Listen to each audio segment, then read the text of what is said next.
마지막으로 학문적 글쓰기에서 피해야 할 것 하나만 보고 이제 새로운 섹션을 가지고 시작을 하겠습니다.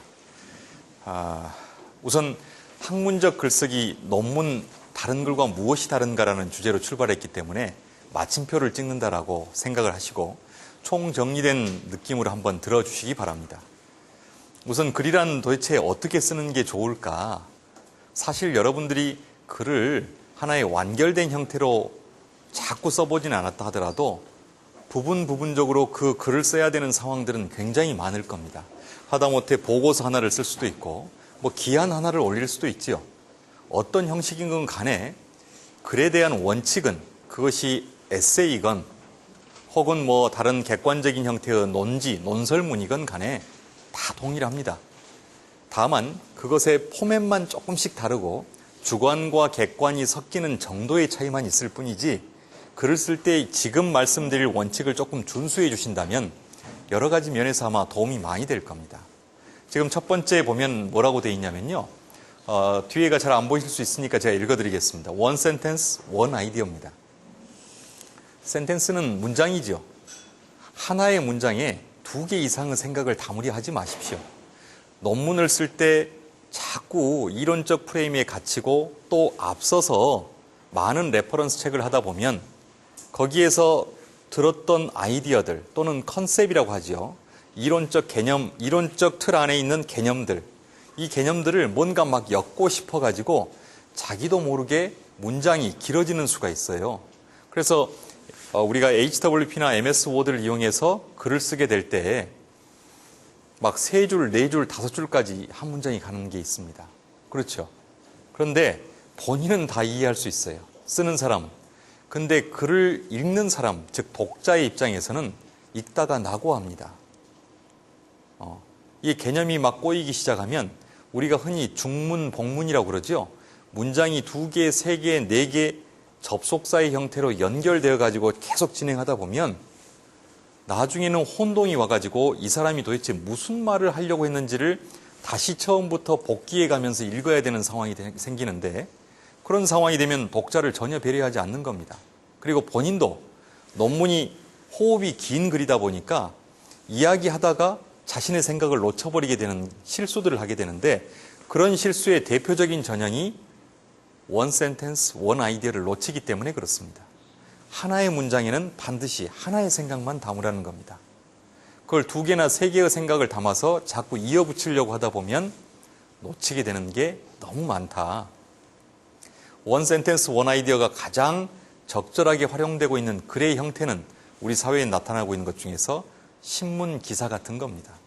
신문 기사는 정제된 기사를 보면 절대 중문, 복문을 쓰지 않으려고 어떻게든 문장을 끊었습니다. 그런 형태가 독자 입장에서 아이디어를 계속해서 따라가면서 그 논지를 이해하기가 훨씬 쉬운 형태가 된다는 겁니다. 자, 2번째, 리던던시를 피하라는 겁니다. 리던던시. 우리가 리던던시는 뭡니까? 중원부원 하지 말라는 얘기입니다. 한마디로 말해서. 중원부원을 왜 하게 되느냐? 자기가 one sentence, one idea 담는다고 말을 어렵게 한번 써놓고 나서 이거 이해할까 싶어가지고 다시 말해 즉 하면서 계속 풀다 보면 앞에 나온 컨셉을 또 설명하고 또 설명하는 문장이 3개, 4개 줄줄이 이어져서 한 패러그래프, 문단을 형성하게 됩니다. 근데 그 문단을 축약해서 하나의 문장으로 표현할 수 있는데 문단의 형태로 가져가게 되면 어때요? 같은 얘기를 반복해서 읽는 오류를 범하고 있는 거죠. 그래서 최대한 리던던시를 피해야 된다. 그래야만 사람이 읽는데 지치지 않는다라는 겁니다. 3번째는요. 패시브 폼이라는 건 뭡니까? 그렇죠. 수동태 문장을 피하라는 겁니다. 사실 우리가 영어 공부를 워낙 어렸을 때부터 하다 보니까 우리 말에는 사실 원래는 없는 수동태 문장에 익숙해져 있어요. 그런데 수동태 문장은 미국 사람들조차도 잘 쓰지 않습니다. 미국 사람들조차도 영어를 모국어로 하는 사람들조차도 수동태 문장을 회화체 방식으로는 잘 쓰지 않아요. 피하려고 하지. 리튼 익스프레션이라고 하는 문장 형태의 방식에서 수동태가 나오지 말할 때는 수동태를 그렇게 막 즐겨 쓰는 사람은 없다고 합니다. 근데 우리 말에도 잘 없는 수동태를 한국말로 막 표현하려고 하니까 말이 꼬이죠, 이제 그다음부터는. 그리고 이 수동태식 표현이 어디서부터 출발했느냐라고 하면 대부분 아마 일제강점기의 문장 기술 방식으로부터 많이 배어 있는 것들이 많습니다. 그리고 두 번째는 이 수동태와 더불어서 꼭 하나 더 얘기하고 싶은 게 소유격 을을 너무 많이 남발해요. 이거는 전부 다 일본식 문장 표현의 잔재일 가능성이 높습니다. 일본에는 노라고 하는 게 있어서 무엇 을이라고 하는데 소유격을 표현할 때 반드시 명심해야 될 것은 소유격을 표현할 때 2개 이상의 말이 소유격의 형태로 연결되도록 하지 마십시오. 3개, 4개가 연결되는 게 있어요. 무엇에 뭐. 이러면 나중에 가서는 마지막에 했던 말이 도대체 무엇으로부터 파생돼 가지고 나온 개념인지를 잊어버릴 때가 있어요. 그런 거 최대한 피하시는 게 좋고, 또 그 다음에 논문 제목에 아직도 일본식 표기라든가 문장 형태 익숙해 있어서 흔히 많이 쓰는 것 중에 하나가 무엇에 있어, 무엇에서 이런 표현들입니다. 에서도 조사고 의도 조사입니다. 그런데 조사 2개, 3개를 연결시켜 가지고 문장을 표현하는 방식은 쉽게 와닿는 것을 방해합니다. 그냥 명사형으로 연결을 해줘도 좋고, 그런 조사는 가급적 하나만 표현하시는 게 좋습니다. 그래야 읽는 사람이 쉽게 이해하고 와닿고, 그리고 뭔가 그런 문어체적인 방식, 뭐에서 을할지 이런 식의 것들을 써야만 뭔가 논문 같고 학문적 글 같은 느낌을 가지셨다면 그건 아주 잘못된 생각입니다. 글이라고 하는 것은 기본적으로 뭡니까? 자기 만족하기 위해서 쓰는 게 아니고, 글을 쓴다라고 하는 것은 정제된 나의 생각을 세상에 알리는 작업입니다. 사람들이 쉽게 이해할 수 있도록 해야지, 그 글을 읽고 다시 고민에 빠져들게 만들면 쓰나 마나한 겁니다. 뭘 썼는지도 모르고. 자, 2개가 더 있군요. short sentence라고 하는 것은 단문의 형태를 최대한 유지하라는 겁니다. 아까 그 중문 복문하고 같은 얘기고, 그 다음 마지막으로가 리서치 주제, 연구 주제를 항상 처음부터 끝까지 머릿속에 담아놓고 상기해야 된다는 겁니다. 왜 그렇습니까? 왜 그렇습니까? 3000%. 그렇죠. 3000% 빠져서는 안 되기 때문에 그렇습니다. 호흡이 짧은 글은 내가 지금 어떤 주제를 가지고 어떤 결론을 내려고 하지 라는 것을 잊지 않고 마칠 수가 있어요. 끝낼 수가 있는데, 호흡이 긴 논문 70페이지, 100페이지짜리 쓰다 보면 내가 최초에 출발할 때의 연구 목적이 뭐였더라라는 것을 순간 착각하는 순간 이론적 논의에서 전혀 엉뚱한 살들을 붙이고 있는 자신을 발견하게 됩니다. 이게 왜 여기에 붙었지라는 의구심을 읽는 독자가 가지게 하는 순간, 그 다음부터는 논리적 연결고리가 약하네, 전체적인 논리 구조가 산만하네, 별소리를 다 듣게 됩니다. 그래서 나는 A로 출발해서 B로 간다라고 하면 A에서 B로 가는 일직선적인 여정에 필요한 요소만을 그 사이사이에 붙여 넣는 겁니다. 제가 논문을 쓰고 훈련을 할 때 흔히 제 지도교수나 선생님들께서 글쓰기를 강조하시면서 비유했던 표현들이 2가지가 있었습니다. 첫 번째는 마른 걸레 짜듯이 글을 쓰라라는 얘기를 했습니다. 걸레가 어때요? 우리 걸레 짤 때 물기를 많이 머금고 있지 않습니까? 근데 마른 걸레를 또 짠다는 것은 그 마른 것에 이미 물기가 없음에도 불구하고 군더더기라고 생각될 수 있는 요소를 완전히 제거한다는 생각으로 끝까지 문장을 다듬으라는 얘기입니다. 두 번째 표현은, 두 번째 예시는 논문은 장어와 같아야 된다라고 하는 표현을 들었어요. 왜 그러냐면 장어라는 게 어떻습니까? 딱 이렇게 잡아가지고 세워보면 머리 이후 목 부분부터 쫙 만지면 어때요? 이게 어떻게 끝까지 갈 거라는 것이 일관되게 유추가 가능하죠. 내가 여기서 갑자기 가다가 다리가 하나 나오고 팔이 나오고 이런 개념이 없다는 겁니다. 한번 이 논문의 주제 대가리를, 타이틀을 딱 들으면 이 논문은 어떠어떠한 논의를 거쳐서 어떠어떠한 여정을 갖고 어떤 결론에 도달할 것 같구나라는 느낌이 논문을 많이 보고 쓴 사람에게서 한 방에 딱 줄 수 있도록 강한 임프레션을 줄 수 있도록 쓰라는 얘기입니다. 그러니까 십수년을 논문을 써온 제 입장에서는 학생들의 논문 주제를 가지고 제목을 딱 이야기하면 그 제목이면 어떠한 문제의식을 가지고 어떻게 이론적 전개를 통해서 어떤 가설이 나오고 어떤 방법론으로 결론에 도달하겠구나라고 하는 게 사실은 말을 듣자마자 1분 안에 머릿속에 설계도가 그려져야 맞습니다. 그만큼 일관되게 가야 된다는 거죠. 그러지 않으면 어떻습니까? 이거 어떻게 가야지, 어떻게 풀어야지 하는 걸로 몇 달 보내버리고 만다는 겁니다. 근데 그렇게 좌충우도록 글을 전개하거나 타이틀을 가져가게 되면 한 학기 긴 것 같잖아요. 6개월이면. 금방 갑니다. 아차 하는 순간 가버려요. 그래서 마지막에 임박해가지고 이걸 한번 통과시켜달라고 우겨 아니면 한 학기를 더해 이런 고민을 하게 되는 상황이 된다는 겁니다. 그러지 않기 위해서는 자신의 생각을 다시 한번 말하지만 마른 걸레 짜듯 아니면 이 타이틀 머리를 제시했을 때 장어의 몸통을 충분히 유추할 만큼 일관되게 정교하게 만드는 작업들을 하는데 노력을 기울여야 된다라는 걸 다시 한번 얘기하겠습니다. 자, 이제 파트를 넘기겠습니다. 이 파트는 가설 검증의 논리입니다. 사실 3시간이라고 하는 게 언뜻 생각하면 길 것 같지만 그렇게 길지가 않습니다. 그런데 논문 작성에 관한 특강이기 때문에 적어도 논문 작성과 관련된 이야기를 최대한 많이 하려고 하다 보니 이 3시간 안에 가급적 많은 것을 담아서 여러분들한테 전달하려고 합니다. 그래서 이제 가설 검증의 논리까지를 얘기를 할 수밖에 없는 상황인데 지금 이 시간부터는 조금 더 저한테 집중해 주십시오. 왜냐하면 이 가설 검증의 논리라고 하는 것은 여러분들이 논문을 쓸 때 질적 방법론을 쓸 거냐 아니면 양적 방법론을 쓸 것이냐에 따라서 달라지겠지만 양적 방법론을 쓰시는 분들이 전체 논문의 한 70% 이상이 되실 겁니다.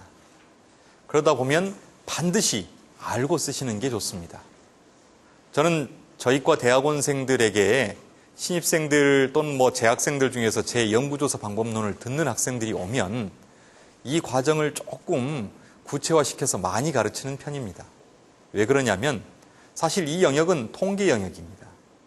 통계 영역이다 보니까 어떤 생각을 갖냐면 나 숫자 싫으니까 나는 그냥 질적 방법론으로 갈래. 이거 안 됩니다.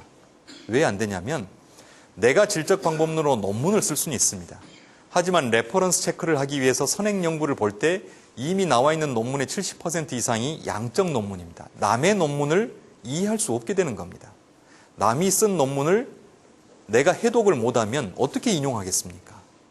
레퍼런스 체크에서 갖다 쓰는 게 결론에서 이미 선행 연구에 쓴 연구자가 해놓은 해독의 결과만을 가져다 쓰지 엄밀하게 그 결과를 살펴볼 수가 없습니다. 아는 만큼 보이게 됩니다.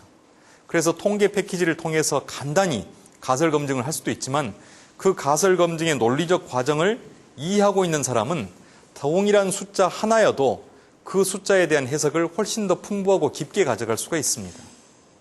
그래서 전자계산기도 못 쓰게 하고 가급적 학교 다닐 때만큼은 원리나 원칙에 입각해서 이 논리적 구조를 이해하라고 좀 많이 하려는 편입니다. 연구조사 방법론의 50%를 사실 저는 이 부분에 할애합니다. 근데 이거를 매주 3시간씩 강의를 해서 15주 차를 해야 되는 연구조사 방법론을 논문 특강이라는 이름으로 오늘 3시간 만에 해야 되기 때문에 다 할 수는 없습니다. 그래서 원리 원칙에 해당되는 논리적 구조만을 설명할 겁니다. 원리 원칙에 해당되는. 자, 원리다, 원칙이다라는 표현을 제가 썼다는 것은 뭘 의미하는 겁니까? 방법이 달라질지언정 그 방법의 기저에 깔려있는 논리적 구조는 모두 다 동일하다는 겁니다. 즉, 가설 검증의 논리적 과정은 모두 동일합니다. 다만 내가 해소하고자 하는 연구 방법, 그 다음에 내가 게더링한, 수집한 데이터가 어떤 특성을 가지고 있느냐에 따라서 적용하는 분석 기법만 달라질 뿐이지 나머지는 다 이 동일한 논리적 구조를 취하고 있다는 거예요. 아니, 저는 카이스퀘어 쓰는데요. 아니에요. 저는 리그레션 쓰니까, 회귀 분석 쓰니까 이거 필요 없을 것 같습니다. 아니, 코릴레이션 상관관계 분석은 좀 다르지 않나요? 하나도 다르지 않습니다. 모두 다 똑같습니다. T검증도 다 똑같아요. 문제는 뭐냐? 그 변이만 있는 겁니다. 베리언스만. 무슨 얘기냐면 전체적으로 가설 검증의 논리적 구조는 동일하지만 거기에서 분석 기법을 달리 적용해야 될 상황을 연구자가 가짐에 따라서 그 논리적 과정에 하나씩 둘씩 새로운 방식만 첨가될 뿐이지 전체적인 흐름은 모두 동일하다고 보시면 된다는 겁니다. 그래서 개별 기법을 설명하는 것은 의미가 없을 것 같고 이 전체 분석 기법의 기저에 흐르는 논리적 구조를 이해하시는 것이 오늘 이 시간에는 가장 중요할 것 같아서 이것만 하겠습니다. 사실 이것도 적은 양은 아닙니다. 하지만 짧은 시간 안에 가급적 많이 전달해 보려고 노력할 테니까요. 이해하십시오. 그리고 혹시 뭐 숫자 울렁증이 있다 이런 분들 전혀 걱정하지 마십시오. 통계라고 하는 것 또는 우리가 수를 가지고서 어떤 처치를 한다라고 하는 과정이 기본적으로 대단히 어려운 과정이 아닙니다. 여러분들 사칙 연산을 언제 처음 배우죠? 응? 초등학교 때 배우죠? 초등학교 때. 초등학생이 할 수 있는 사칙 연산 정도만 이해하고 있으면 따라올 수 있습니다. 그런데 왜 우리는 통계를 어렵다고 생각하냐면 사칙 연산 이외에 뭔가 야릇한 기호들이 나오니까 이 그리스 문자들이 익숙하지 않을 뿐인 겁니다. 그리고 다시 한번 말하지만 수라고 하는 것은 기본적으로 뭡니까? 숫자. 약속입니다. 근데 뭐가 없는 약속이냐? 변화를 인정하지 않는 약속인 겁니다. 저는 심리상담 전공이니까 여기 심리상담 전공에서는 일이 아닙니다. 마음입니다. 이렇게 할 수 없는 겁니다. 미디어 MBA에서 이는 컨텐츠입니다. 아니에요. 이는 이예요. 부동산에서 3은 3이지 이게 토지의 개념이 아닙니다. 무슨 얘기냐면 어떤 숫자를 쓰더라도 어떤 전공에서건 어느 나라에서건 동일한 언어입니다. 이거는. 무엇을 언어로 바꾼 거냐? 사회적 현상을 통계적 처치가 가능한 언어로 바꾼 것이 바로 변수 언어라고 하는 숫자입니다. 변이가 없으니까. 변화가 필요 없죠. 숫자는. 사우디아라비아 간다고 1이 갑자기 10이 되는 거 아닙니다. 그렇죠. 아프리카 가면 9가 90이 됩니까? 아니에요. 전 세계 누구나 다 1은 1이고 1 더하기 1은 2라고 생각합니다. 이런 방식이 정량화된 방식입니다. 그래서 그 방식들을 그럼 어떻게 풀어나갈 거냐? 그래서 수학의 공식은 천재들이나 만드는 거냐? 아니라는 겁니다.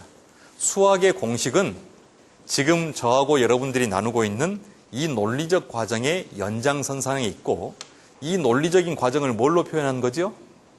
숫자라고 하는 상징물로 표현해 놓은 것이 공식입니다. 그러지 아무것도 아니에요.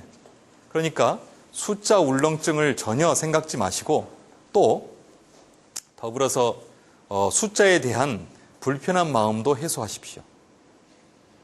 다 따라올 수 있습니다. 다. 참고로 저는 중고등학교 다닐 때 수학을 100점 맞았던 기억이 한 번밖에 없었던 것 같아요. 그래도 숫자를 가지고 강의를 합니다. 누구나 할 수 있고 안 되면 한 번 더 보면 되고 한 번 더 봐서 안 되면 10번 더 보시면 됩니다. 차이는 거기서 비롯되는 것일 뿐이지 다른 건 전혀 없습니다. 자, 그러면 정량화된 과정을 가지고 시작을 하겠습니다. 자, 우리는 가설 검증이라는 것을 이야기를 했어요. 아까 사례를 한번 들어보죠. 앞선 사례에서 제가 동일한 공간에서 동일한 시간과 동일한 방식으로 강의를 들었음에도 불구하고 차이가 나는 아웃풋이 나는 이유는 뭐냐라고 했잖아요. 문제의식이었고 그 문제의식을 해소하기 위해서 이론적 선행 연구들을 살펴봤습니다. 그랬더니 개별적 요인에 근거하고 있다라고 하는 것이 전체적으로 이해할 수 있는 영역이었는데 그 개별 영역이라고 하는 게 타고난 개인적 속성에 근거한 거냐 아니면 실천적 노력에 근거한 거냐. 이 차이는 남는다고 했죠. 근데 타고난 속성을 연구했던 것들이 선행 연구의 결과였다면 그것이 전체적으로 50%밖에 설명을 못 해낸다고 그랬거든요. 그러면 나머지 50%는 어떻게 설명할래? 라고 했을 때 아직까지 밝혀지지 않은 영역이라면 지금 현재 연구를 수행하고 있는 제가 그 50%를 설명할 요인을 이야기하겠다라고 하는 게 뭡니까? 가설이 되고 연구 문제가 되는 겁니다. 그래서 결국은 자기 자신의 실천적 노력을 전개한 학생일수록 논문의 성취도가 높다라고 가설을 만들었다고 치자고요. 연구 가설 1입니다. 그렇죠? 그러면 이 연구 가설의 연구 문제는 뭐라고 나왔겠어요? 논문 성과의 차이는 어떻게 나타나는가라고 하는 의문문의 형태로 나타나야 됩니다. 연구 문제니까 문제의식을 하나의 진술문의 형태로 푸는 겁니다. 그런데 이 진술문에서 연구 문제라고 하는 것은 문제의식이 드러나는 방식이기 때문에 반드시 의문문의 형태로 끝나야 됩니다. 응? 무슨 말인지 이해되시죠? 그리고 그 연구 문제를 구체화해서 검증하겠다라고 하는 것이 연구 가설입니다. 그 연구 가설은 평서문의 형태로 나와야 됩니다. 주장을 담기 때문에. 논문 성과의 차이는 무엇으로부터 비롯되는가? 논문 성과의 차이를 불러일으키는 요인은 무엇인가? 이게 연구 문제라면 가설은 개인의 실천적 노력이 큰 학생일수록 논문의 성취도가 높을 것이다. 이렇게 나와야 된다는 거예요. 지금은 이제 대표적으로 하나의 샘플만 드니까 이렇게 얘기하지만 이걸 훨씬 더 구체화시킬 수 있겠죠. 연구 문제 2에, 연구 문제 3에, 연구 가설도 연구 가설 1, 2, 3 또는 2번으로 나가면 2-1, 2-2, 3-1, 3-2 이렇게 나갈 수 있겠죠. 자, 그러면 여기까지는 왔어요. 그런데 여기까지 왔는데 이 여기까지 온 내용을 가지고 이제 가설까지는 잘 만들었는데 그 가설을 어떻게 네가 객관적이고 타당한 방식을 통해서 입증할 거냐 이 문제가 남는 거죠. 그때 이제 뭘 쓰냐? 연구 가설을 뭐 한다? 검증한다라는 표현을 그때부터 쓰는 겁니다. 검증한다. 네가 연구자로서 지금까지 경험과 관찰 그리고 이론적 연구를 통해서 정제해서 제시한 주장이 타당한 것인지를 어떻게 입증해 내려 할 때 그거를 내가 입증하겠습니다. 뭘 통해서? 과학적 방식을 통해서 검증을 하겠습니다. 그때가 가설 검증이 되는 겁니다. 그런데 이런 가설 검증이라고 하는 게 어떤 방식으로 이루어지느냐? 대부분 앞서 이야기했던 변수 언어를 써서 이루어집니다. 질적인 방법은 참여 관찰을 할 수도 있고 인터뷰를 할 수도 있고 그렇죠? 다양한 방식을 쓸 수가 있습니다. 그런데 그런 대표적인 방식들이 예를 들어서 뎁스 인터뷰라고 하는 심층 인터뷰나 포커스 그룹 인터뷰를 할 수도 있고요. 또 참여 관찰을 할 수도 있습니다. 지금 여기서 나오는 것처럼 정량적 방법을 써서 검증을 할 수도 있습니다. 여기에서 한 가지 짚고 넘어가죠. 그러면 어떤 것은 정량을 쓰고 어떤 것은 정성을 써야 됩니까? 라고 하는 의문이 남는데 그때 학생분들께서 흔히 하는 오류 중에 하나가 뭐냐면 그래도 논문인데 설문은 한번 해야 되지 않을까요? 이런 얘기를 하는 경우가 있다는 거예요. 전혀 그렇지 않습니다. 자신이 가지고 있는 문제의식이 연구 문제가 검증되기에 가장 타당한 방식이 무엇인가를 알아야 됩니다. 예를 들어 볼까요? 70년대 초반에 어떤 학자가 관심을 가진 게 있습니다. 우리 미디어 커뮤니케이션 분야에서 어떤 관심을 가졌냐? 도대체 일반 사람들과 달리 마약을 거래하는 사람들은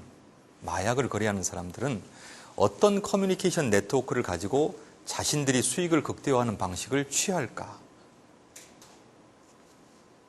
궁금했다는 거예요. 어떻게 해야 되겠습니까? 자, 설문 한번 돌려봐. 그 마약 딜러들한테. 가능합니까? 불가능하죠. 그래서 그 사람의 박사 논문이었는데 그 사람은 뭘 했냐면 그 마약 딜러가 살고 있는 집에 본인이 하숙을 들어가는 겁니다. 6개월 동안 마약 딜러의 어머니한테서 밥을 얻어먹어가면서 학위 논문을 쓰겠다는 걸 숨긴 채 그 사람과 친분을 유지하며 그 사람의 일상을 관찰하고 일기를 쓰기 시작합니다. 그리고 그 사람의 커뮤니케이션 네트워크가 보이는 특성을 기술해서 발표를 했어요. 어떻게? 참여 관찰을 통한 기록법을 통해서. 그리고 그것이 이론화됩니다, 나중에. 자, 또 하나. 직장 다 가지고 계시죠? 뭐 없는 분도 있겠죠. 그런데 직장을 찾고자 하는 구직 활동을 할 때 여러분들은 어떤 커뮤니케이션 네트워크에 의존해서 구직 활동을 주로 합니까? 아버지한테 물어보면 됩니까? 아니면 뭐 오빠, 누나? 좋은 직장을 가지고 있는 사촌? 어떻게 하면 될까요? 이걸 알아보기 위해서 가족들한테 설문 한번 돌려요? 아니죠? 이걸 알아보기 위한 사람, 학자가 이 과정을 추적하기 위해서 구직 활동을 하고 있는 사람들을 관찰하고 그들로부터 질문, 답변을 받는 인터뷰 과정을 거칩니다. 이게 70년대 초반에 나온 박사학위 논문이었는데 전부 다 질적 방법론이었습니다. 어떻게 됐냐? 그 전에는 사회이론이 어떤 방식이었냐면 우리가 중고등학교 때 또 얘기가 나오는데 사회 집단을 구분할 때 대부분 1차 집단, 2차 집단 이런 구분법을 썼습니다.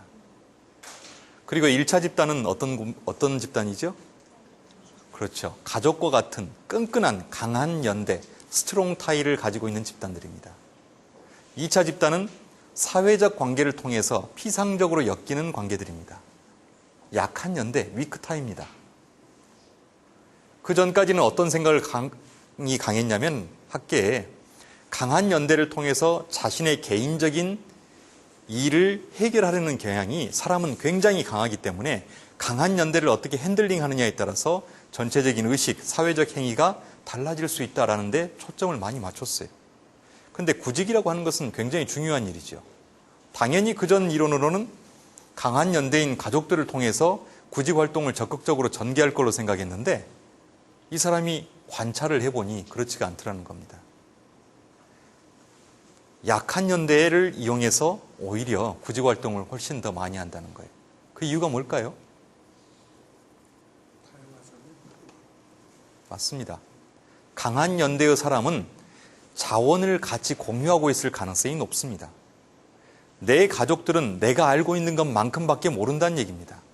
근데 구직 활동이라는 것은 내가 알지 못하는 다른 영역의 정보를 나한테 제공해 줄 수 있는 사람이어야 되는데 그런 사람들은 사회적 자본이나 자원을 나와 공유하지 않을 경우에 훨씬 더 다양한 정보를 제공해 줄 수 있다는 것 때문에 약한 연대의 사람들에게 더 구직 활동이 몰리는 겁니다. 이거를 설문 돌려갖고 알까요? 그 모르는 사람들한테 한번 돌려봐봐. 나옵니까? 안 나오죠. 무슨 얘기를 하려고 하냐면 자신의 연구 문제에 가장 최적화된 방법이 무엇인가를 고민해야지 구색을 맞추기 위해서 정량적 방법을 쓰거나 설문한다. 이거는 어린 반푼어치도 없는 소리라는 얘기입니다.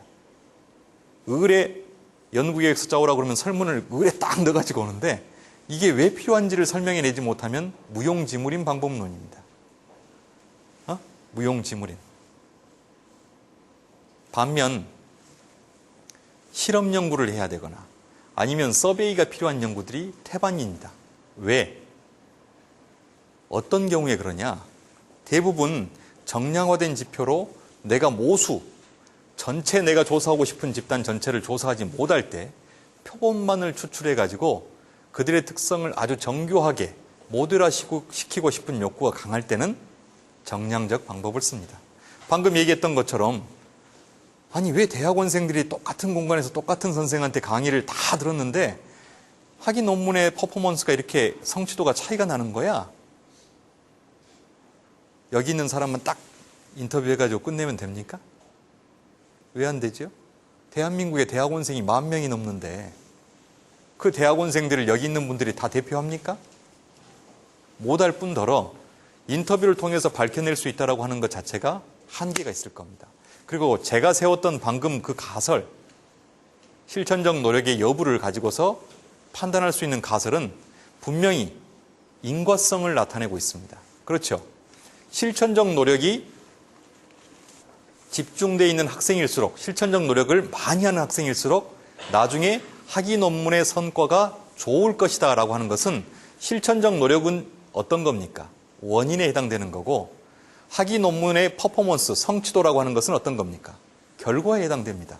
인과성을 인터뷰만으로 밝혀낼 수는 없죠. 그러니까 뭘 합니까?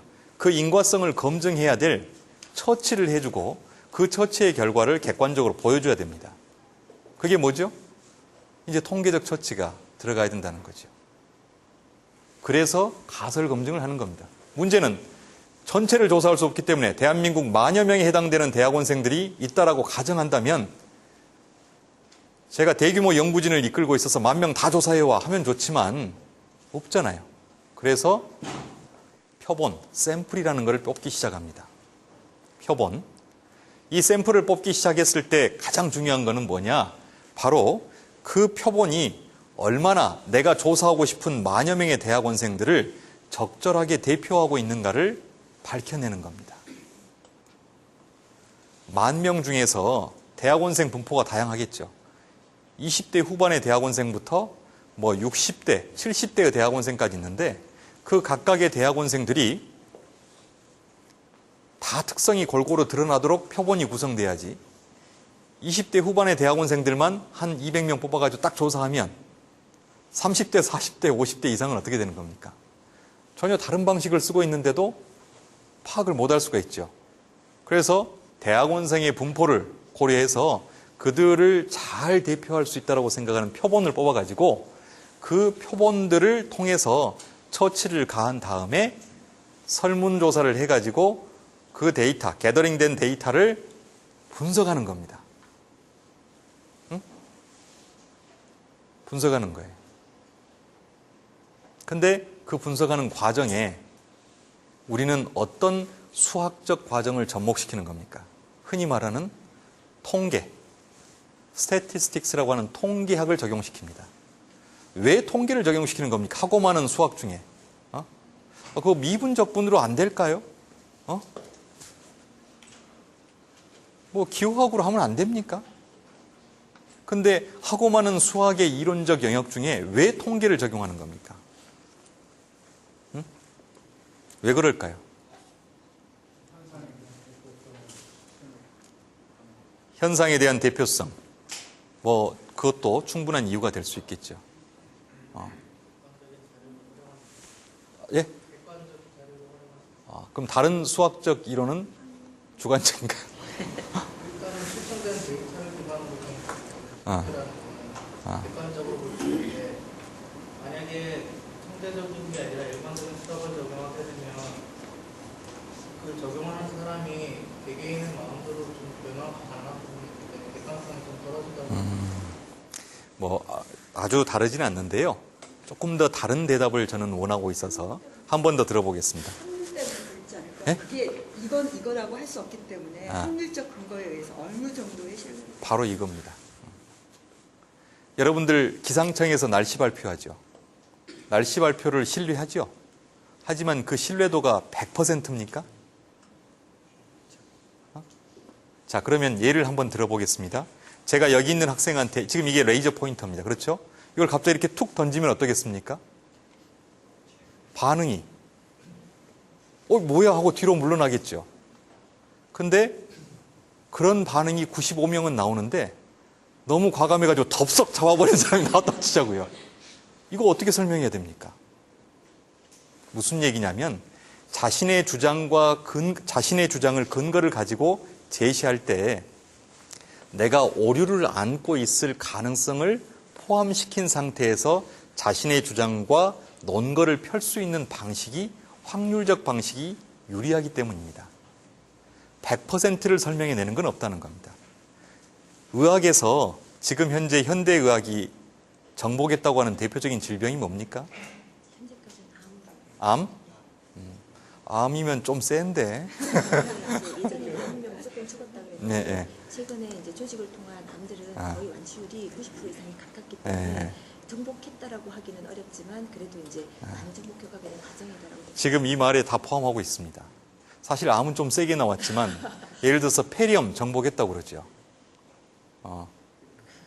아니면 뭐가 되든 좋습니다. 근데 정복했다라고 현대의학이 말하는 것 중에 100명의 환자를 치료해서 100명을 다 완치를 시키는 것을 정복이라고 하지 않습니다.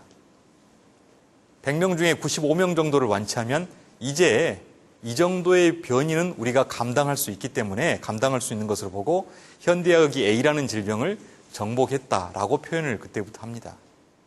그래서 조금 이따가 말씀드리겠지만 확률적 방식에서의 신뢰도라고 하는 것은 대부분 90% 이상일 때를 상정하는 것이지 100%를 상정하는 신뢰 구간이나 신뢰 수준이라는 건 없습니다. 인간은 뭡니까? 생물이라고, 정치는 생물이라고. 그 얘기는 뭡니까?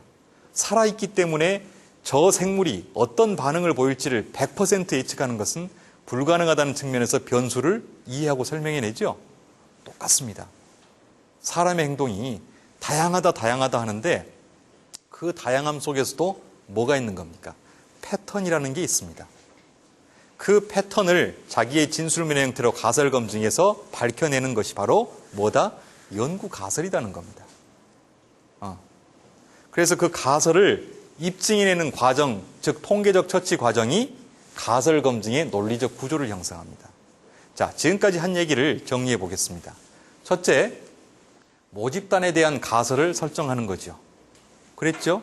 두 번째, 실제로 표본을 추출하기 전에 표본이 가질 수 있는 특성을 예측하기 위해서 가설을 이용하고 모집단으로부터 무작위 표본을 추출합니다. 랜덤하게. 왜 그렇죠?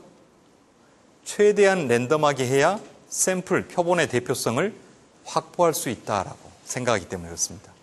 의도적으로 랜덤하게. 만약에 이 랜덤이라고 하는 것을 어기게 되면 어떻습니까? 의도가 개입되는 순간 데이터의 편포, 한쪽으로 치우친 데이터를 끄집어내기가 분포 안에서 높아지기 때문에 일반화의 가능성은 그 분석 결과를 통해서 나온 사실을 직접 조사하지 않았지만 다른 대상들에게 적용하기에는 무리가 있다라고 판단을 하는 겁니다. 자, 여기서 가장 가까운 백화점이 어디죠? 롯데가 가깝습니까? 청량리? 잠실로 갔는데. 롯데백화점의 앞에 가서 무작위로 청량리 롯데백화점을 지나가는 사람들에게 묻습니다. 백화점을 방문하시는 주된 이유는 뭐세요? 조사를 했습니다. 몇 가지가 나오겠죠? 수백 가지의 답변이 나왔는데 그 답변을 다시 카테고라이즈해서 범주화해서 이것을 요인화하고 명명을 한 다음에 얘기를 합니다. 이런 겁니다. 백화점 방문의 주된 이유는 자신의 자기 만족적인 소비를 위해서가 주된 겁니다. 아니면 퀄리티가 좋기 때문에 비싼 비용을 지불하더라도 나는 백화점을 이용합니다. 고퀄리티의 상품에 대한 만족도가 높아서 몇 가지를 제시했습니다. 이거 일반화할 수 있습니까? 왜 일반화가 안 되지? 너무 많이 알아도 이런 답변이 나옵니다. 벌써 상관관계까지 나왔습니다. 그렇죠? 틀렸다는 게 아니고 이게 이제 일반적인 여러분들이 논문을 쓰는 과정에서의 오류인데 지금 백화점을 방문하는 고객들의 주된 목적이라는 얘기를 제가 했죠. 그러면 이 주된 목적을 파악해서 일반화시키고자 하는 모집단, 전체 집단은 누굽니까? 예? 백화점의 특정. 그렇지. 특정인이 아니고 백화점을 방문하는 모든 대한민국 사람이 모집단이 되는 겁니다. 자, 그러면 이게 랜덤하게 확률적으로 뽑혔다라는 것을 입증하려면 대한민국의 모든 백화점에 오는 사람들이 청량리 롯데백화점을 지나갈 확률이 동등해야 됩니다. 그런데 청량리 롯데백화점을 지나갈 확률이 동등하다라고 보기는 어렵죠. 예를 들어서 부산에 사는 사람이 갑자기 청량리 롯데백화점을 지나갈 확률이 전농동에 사는 사람하고 같을 수 있습니까? 다르죠? 그럼 뭡니까? 확률적으로 대표성을 확보할 수 있는 동등한 추출 기회를 갖는다라고 하는 랜덤의 원칙을 어기게 되는 겁니다. 이런 경우는 한계를 설정해 놓고 해석해야 됩니다. 바로 이게 표본 추출의 대표성을 확보하는 방식입니다. 첫 번째가 그렇고, 두 번째는 이렇게 동등하게 추출 기회를 확보하기 위한 방식은 무슨 전제가 충족이 돼야 됩니까? 여러분들 고등학교 때 혹시 확률이라고 하는 파트 기억나십니까? 고등학교 수학에서 짜증나시더라도 조금 기억을 더듬어보세요. 확률을 배울 때 여러분들이 주로 들었던 사례는 이걸 겁니다. 주머니 안에 검정 구슬과 흰 구슬이 있다라는 사례 혹시 기억나시죠?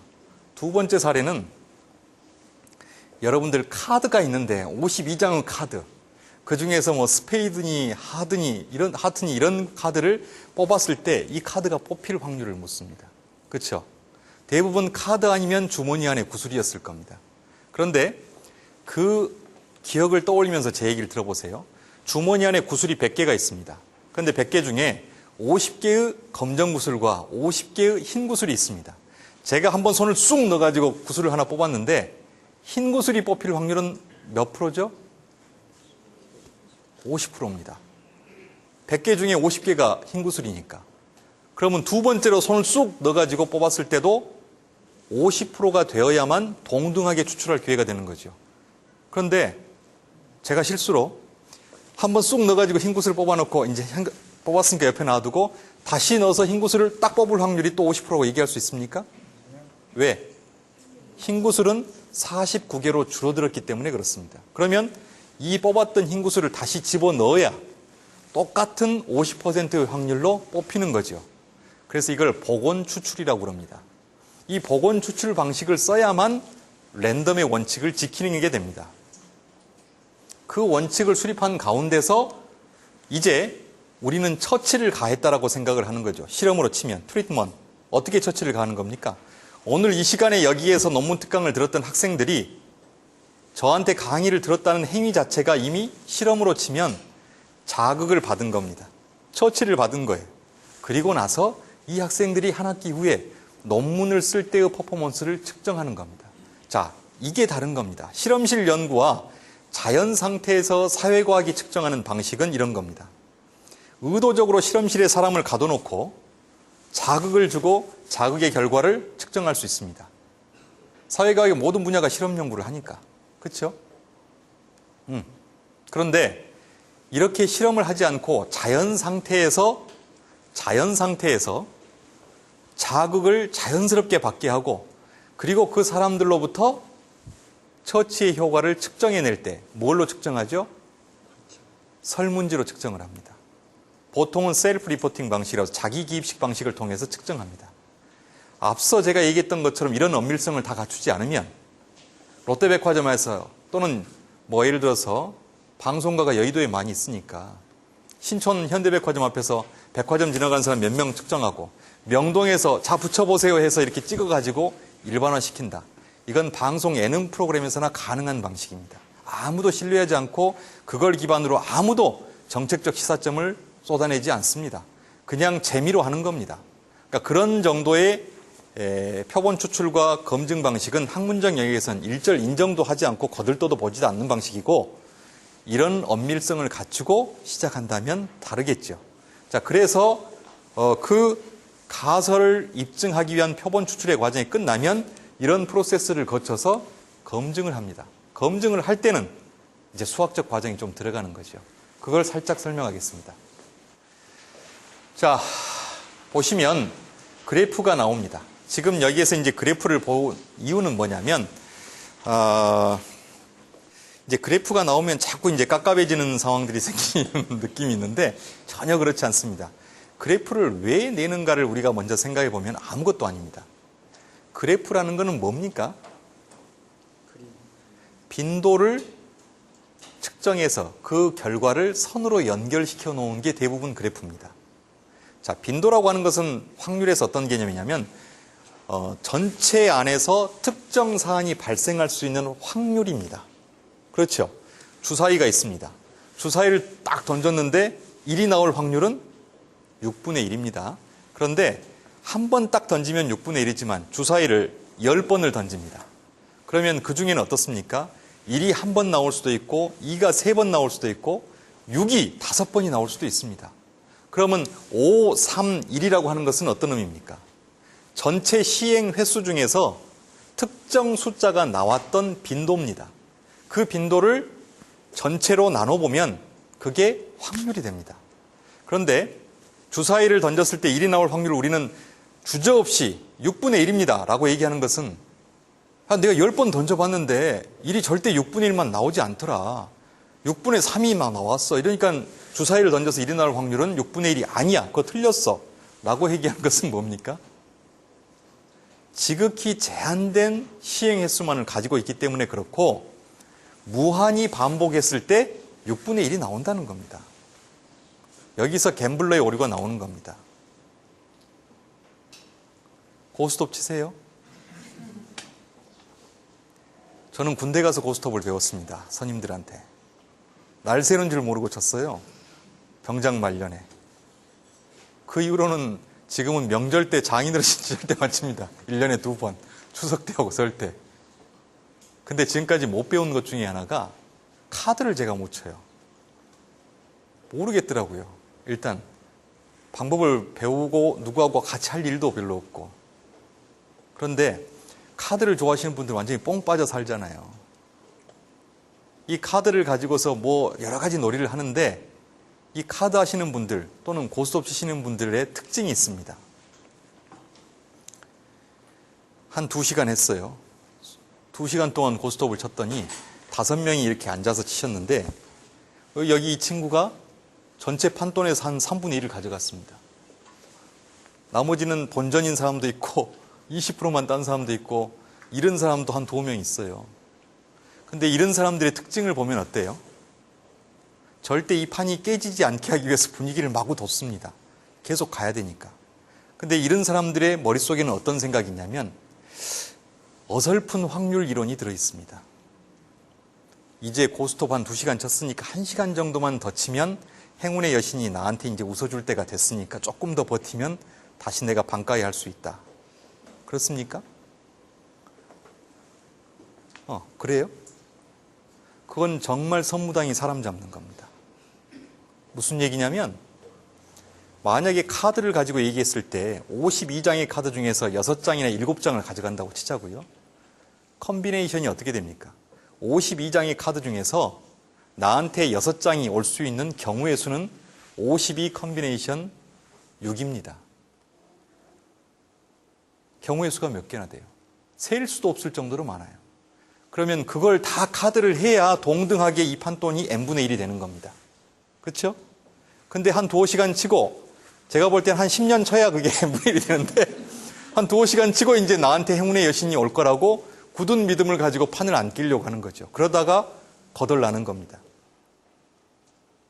방금 얘기했던 것처럼 주사위를 10번 던졌는데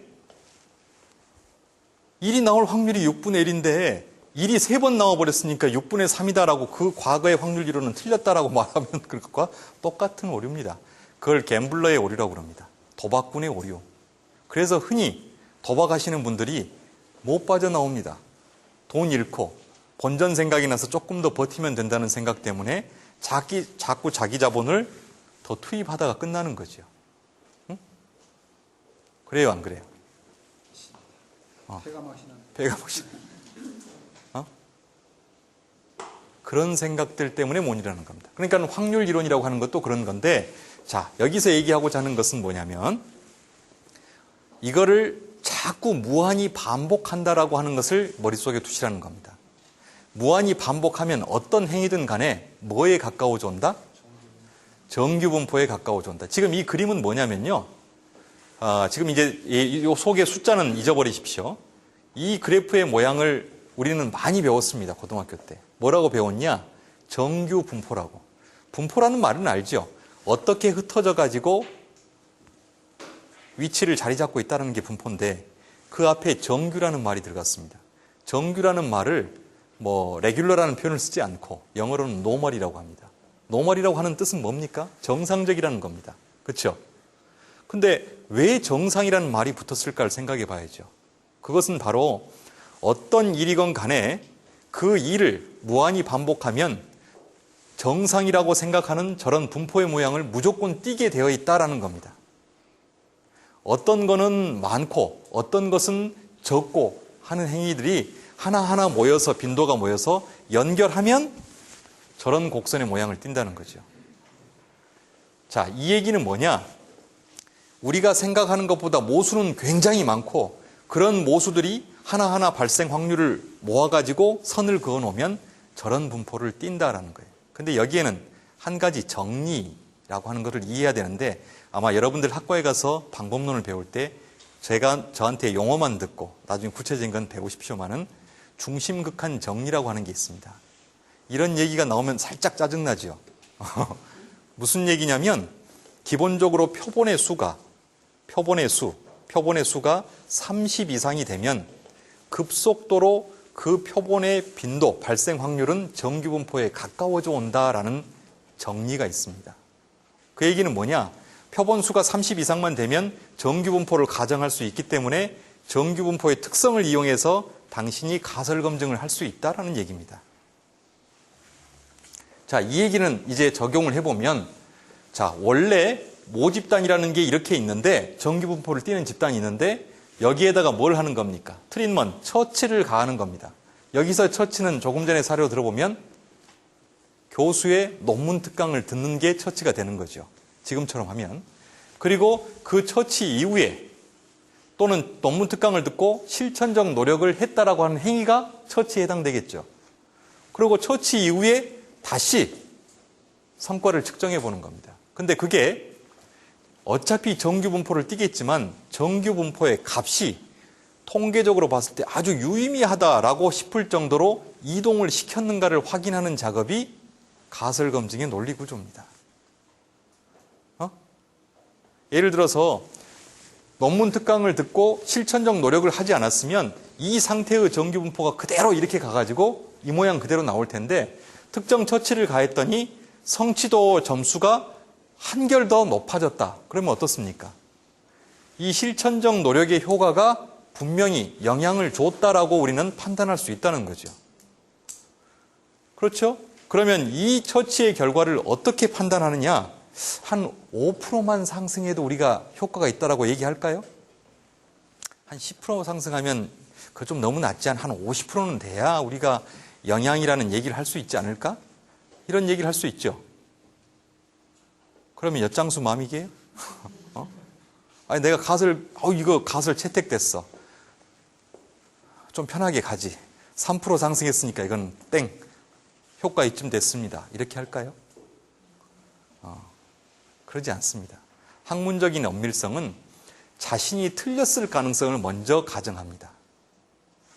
틀렸을 가능성을 훨씬 더 많이 상정해 놓고 그런 가정을 충족시키지 못했을 경우에만 훨씬 더 많은 가정 안에 들지 못했을 경우에만 네 가설이 입증됐다라고 채택될 수 있는 범주를 조금 주고 가설이 기각될 수 있는 범주를 어마어마하게 많이 줍니다.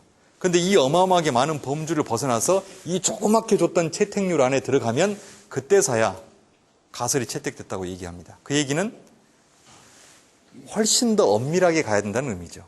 그걸 어떻게 표현하느냐? 95% 정도의 비중을 두고 틀렸을 가능성을 잡고 내가 주장한 가설이 맞았을 가능성을 5% 안에만 둡니다. 그 정도의 엄밀성 안에 5% 안에 내 가설이 통계적으로 들어오면 그때서 그래 인정할게 이 정도 한다는 겁니다. 그러니까 굉장히 불리한 게임입니다. 50대 50만 줘도 방방하니 이해하겠는데 95명하고 싸워가지고 5명이 5대 95로 싸워가지고 5명이 95명을 다 무찔렀을 때만이 너희들 좀 싸움 좀 한다 이렇게 봐준다는 겁니다. 그게 통계적 검증의 과정입니다. 1대 100 거의 그 수준이에요. 만약에 95% 신뢰 수준을 가져갔다는 것은 5대 95로 싸워서 5명이 95명을 물리쳤다는 얘기고 99%의 신뢰 수준을 가져갔다는 것은 1대 99로 싸워가지고 한 명이 99명을 다 물리쳤을 때만이 이 가설을 인정하겠다는 겁니다. 10대 90으로 싸웠다는 것은 10명이 90명을 물리쳤을 때만 이 가설의 채택 여부를 인정하겠다는 거죠. 여기까지 이해됩니까? 여기까지는 보통 이해합니다. 그리스 문자가 아직 안 나왔기 때문에 한 5분만 쉬었다가 다시 한번 도전해 보도록 하겠습니다.